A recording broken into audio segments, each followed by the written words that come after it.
Hello and welcome to another Bushwhacker review. Today we are going to be taking a look at Ty Gibbs' Charlotte win from 2021. As always, take a look at the box. You just have the generic NASCAR Xfinity Series winning box. Got the checkered flag, NASCAR Xfinity Series, winner sticker, raced version. Joe Gibbs Racing, standard finish. Got to render the car right there. 2021 race winner. And a total of 744 of these things. NASCAR Xfinity Series, standard finish. NASCAR Xfinity Series, 2021, register your car in Lionel Garage, and you, of course, have your copyright and such on the bottom of the box. Here is the car itself. And yes, this is an unsponsored raced version. Something we don't get very often is unsponsored cars winning races. And we even less get them offered. So it happens occasionally. Like, I remember, what was it, after Sheldon Creed won the championship, the next year he was in just, a plain white GMS truck that I think he won a race with, and there was something recently was it a truck or an Xfinity car? I swear there was something recently that just won in basically an unsponsored car in the last, year or so, but maybe I'm just remembering something wrong. I don't know. What's also funny is because, his sponsor was Monster, so I'm sure there's some people that look at this car and think it's a Monster Energy win that they just took the logos off of, which there's legitimately people that have asked for that. There's legitimately people that want them to, make Monster Energy race wins, but, just remove the Monster logos.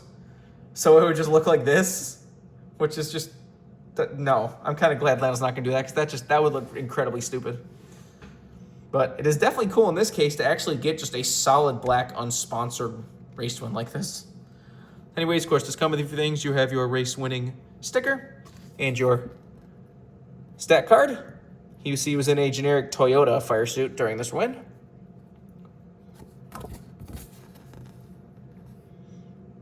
I believe he spun out and through the grass at one point during this race earlier and then still came back to win. Said it was looking like Ty Gibbs was going to be like a prodigy when he was in Xfinity, but then he's gone to Cup and he has, I think, the most races at Joe Gibbs Racing without a win now of their entire history. So that's not great. I think he outdid JJ Yeley by now. I said, this is so, I don't know why Ty Gibbs just can't seem to break through and win. He doesn't even contend that much. There's occasional races where he'll be in the top 5 and contending, but not very often. Even Chase Briscoe comes along and just, wins a bunch of poles and immediately wins a race in his first year. Like I said, this is just a solid matte black unsponsored car, which is really hilarious to see. Let's get down to sponsors, which, as you can see, there's barely any. You have nothing. Got Toyota Supra, number 54, and Joe Gibbs Racing 30th anniversary. You got nothing. You see down here you have an Interstate Batteries logo. Then here you got Interstate Batteries, Stratasys, Mac Tools, Mobile One, Lincoln Welders, and Sherwin-Williams. This was the Memorial Day weekend race, so you have the Honor and Remember tires. You got the NASCAR Salutes logo, as well as the Patriotic Xfinity banner. Got nothing on the C post. On the B post, you have the Toyota logo and JD Gibbs. Got the 2 winner stickers right there. Got Ty Gibbs' name right there with the logo. On the back, you got the rookie stripes. Got Toyota number 54. Got nothing on the deck lid, nothing on the roof. This is number 34. Got the same stuff down the other side as usual. Take a look under the hood. Got Mobile One and Toyota under there. There's the engine detail if you want to see that. No deck lid roof flap on Xfinity diecast. And there's the inside of the car if you want to see that. Don't believe this has any shredded tires or anything. Now let's get down to the damage, which there's not a whole lot of, but being a plain black car, you can not really see much of the dirt and grime and rubber buildup either. You see he does have a piece of tape on the hood right there, kind of around the hood flap. That was probably something to do with when he ran through the grass. I'm sure something probably came up through a piece of the hood or something. You have a seam line through the hood too as well, which is interesting to see on the diecast. You see a lot of brake dust and stuff on the tires. You see you got a few little marks and stuff on the side. A little bit on the side skirt right there. You can see all the body lines and the door lines. You can see the parts that are the carbon fiber texture pattern. A few little marks and stuff on the right rear as well. A few little marks and stuff on the back. Not a whole lot. And again, left rear, same stuff. You got a little bit of fuel spill. A few little marks and stuff. And you can see the carbon fiber textures and stuff. A few little marks and rubber or whatever through the 54.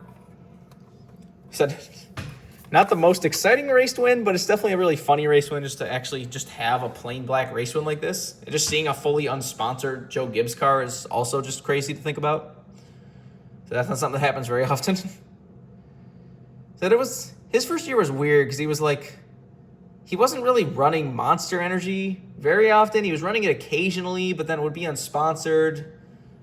I don't remember if he ever had another sponsor other than those two. Was that the year he ran that Shriners Children's Hospital car that looked cool? Or was that the next year? I don't remember. So Ty Gibbs really doesn't have that many diecast in general. He has a few, of his Xfinity wins. They didn't make his first win because it was Monster Energy, and then he ran, he won, the Sports Clips car, I think, the year after this, and they made that. I said I pre-ordered a few over the years, but they mostly DNP. I said I'm not really, a Ty Gibbs fan or anything, but I just usually get when there's, something unique, I did just pre-order his, the Grillo Pickles / Sonic car here in Atlanta. I don't think that'll meet MOQ, but hopefully it does. I said I pre-ordered it. I want it, but just have to wait and see on that one. At this point, we'll just have to wait and see on Ty Gibbs' career so far, because he's going to have a ride, because his name's Gibbs, but, he really needs to find a win. And it's going to be funny when he finally wins and it's going to be in the Monster Energy car and they won't make it. So Ty Gibbs, just win a race and try to win a race in something other than the Monster Energy car. I don't know. If you want this car, it came back out in, 2022 or so, I think. Early 2022, I remember. I forgot to really check if this car really got rare or anything. I can't imagine this car is too rare, but Ty Gibbs isn't exactly the most popular driver out there. And that could be one of those cars that, if he ever does finally start winning and doing more stuff, maybe some of his earlier stuff will disappear a little bit. You never know. Remember, for every diecast needs, you can go to circlebdiecast.com, and if you use the code BWhack, you can get $5 off shipping on any order over $30. So go check it out if you want anything.